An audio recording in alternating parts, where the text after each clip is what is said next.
মানৱ উত্থান সেৱা সমিতিৰ দ্বাৰা আপোনালোকক বহুত বহুত স্বাগত। আৰু আমাৰ এই সদ্ভাৱনা সন্মিলন শব্দই হৈছে সদ্ভাৱনা সন্মিলন, য'ত সত্য বস্তু থাকে আৰু সেই সত্যক জানিবৰ কাৰণেহে এই সদ্ভাৱনা সন্মিলন আয়োজন কৰা হৈছে দুদিনীয়া কাৰ্যসূচীৰে।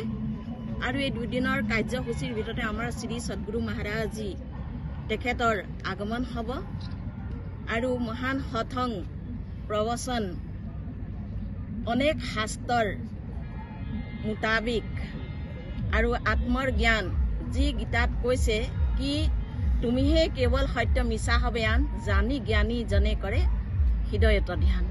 তো গতিকে সজ্জনসকল চব ধ্যান কৰিবৰ কাৰণে যি আমাক প্ৰয়োজন আছে, তো আমি এনেই কৰিব নোৱাৰোঁ। সেই গতিকে আমাক গুৰুৰ আৱশ্যকতা আছে আৰু সেই গুৰু সময়ৰ তত্ত্বদৰ্শিক শ্ৰী সতপালজী মহাৰাজজী আৰু তেখেতৰ প্ৰেৰণাৰ দ্বাৰা আজি এই সদ্ভাৱনা সন্মিলন হ'বলৈ গৈ আছে দুদিনীয়া। এই বছৰে নহয়, হৈ আছে আমাৰ প্ৰতি বছৰে, আপোনালোকে জানে। গতিকে চাওক, ইয়াত আহি সকলো ভক্তবৃন্দসকলৰ এটাই প্ৰাৰ্থনা ঈশ্বৰৰ ওচৰত যে কি সকলোৱে আত্মৰ জ্ঞানক জানক, অৰ্থাৎ নিজক নিজে জানক। নিজক নিজে জানি নিজৰ মানৱৰ যি কৰ্তব্য হয়, নিজক নিজে জানি নিজেই সক্ষম হ'বৰ কাৰণে সৎ বিচাৰ, সৎ বুদ্ধি, সৎ প্ৰচাৰ জানিব পাৰে আৰু জানি পেলাইনি আমাৰ সকলো বন্ধু বৰ্গ, গাঁও নগৰ চহৰ সকলোতে আধ্যাত্মিক জ্ঞান প্ৰচাৰ প্ৰসাৰ কৰিব পাৰে। আৰু সেই গতিকে আজি সকলো জেগাই জেগাই জ্ঞান অঞ্জনীয় সাধু সন্তসকল আছে আৰু অনেক শাস্ত্ৰৰ মোতাবিক প্ৰচাৰ প্ৰসাৰ কৰি আছে। আৰু প্ৰচাৰ প্ৰসাৰৰ দ্বাৰাই আজি এই বিশাল সদ্ভাৱনা সন্মিলন হ'বলৈ গৈ আছে। 20,000 সংখ্যা জুৰি 20,000 সংখ্যা জুৰি ইয়াত উপস্থিত হ'ব ভক্তবৃন্দসকল।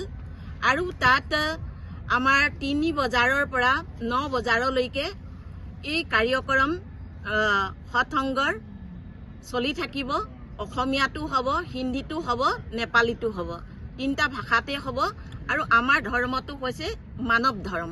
গতিকে মানৱ বুলিলে হয় ইয়াত সকলোৱে আহিব পাৰে। ইয়াত জাতি ভাষা বৰ্ণ ইয়াত একো নাই, সকলোৱে আহি ইয়াত ভাগ ল'ব পাৰে আৰু ভাগ লৈ সকলোৱে নিজক নিজে জানি পেলাইনি সক্ষম হ'ব পাৰে। সেই গতিকে এই সদ্ভাৱনা সন্মিলন আয়োজন কৰা হৈছে।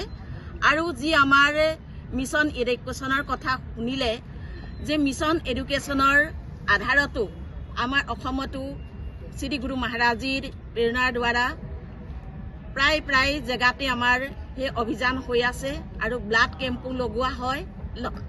লগতে আমাৰ যি ৰোগীসকল থাকে, গৰীবসকল থাকে, তেখেতসকলক ঠাণ্ডা দিনত কম্বল হওক, চুৱেটাৰ হওক আৰু গৰম দিনতো তেনেধৰণে ফেন হওক বা স্কুলীয়া যিবিলাক আমাৰ সামগ্ৰী হয় সেইবিলাক বিতৰণ কৰা হয়। তাৰ অবিহনেও আমাৰ এটাই উদ্দেশ্য যে আমাৰ অসমৰ ৰাইজে চবে আত্মজ্ঞান জানক, যিটো জ্ঞান শ্ৰী শ্ৰী শংকৰদেৱ মাধৱদেৱৰ দ্বাৰা প্ৰচাৰ প্ৰসাৰ হৈছিলে, সেই জ্ঞান অধৰুৱা হৈ থাকিলে। আৰু এতিয়া শ্ৰী গুৰু মহাৰাজজীৰ অসীম কৃপাৰ দ্বাৰা আমি সকলোৱে মৌকা পাইছোঁ যে ইয়াতো অনেক এতিয়া ধৰ্মৰ চৰ্চা বিচাৰ চলি আছে।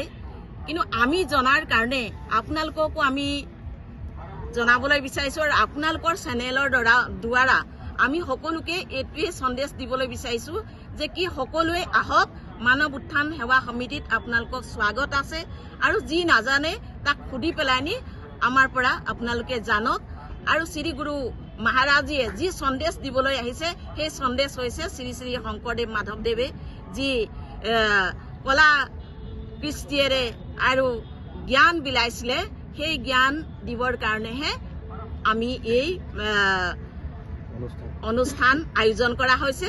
আৰু এই আয়োজনত অনেক ভক্তবৃন্দ আহি ইয়াতে সেৱা কৰি আছে। যি মানৱ সেৱা দলৰ কথা শুনিলে গোটেই ব্যৱস্থা আমাৰ মানৱ সেৱা দলৰ দ্বাৰা হৈ আছে, আমাৰ সমিতিৰ দ্বাৰা হৈ আছে।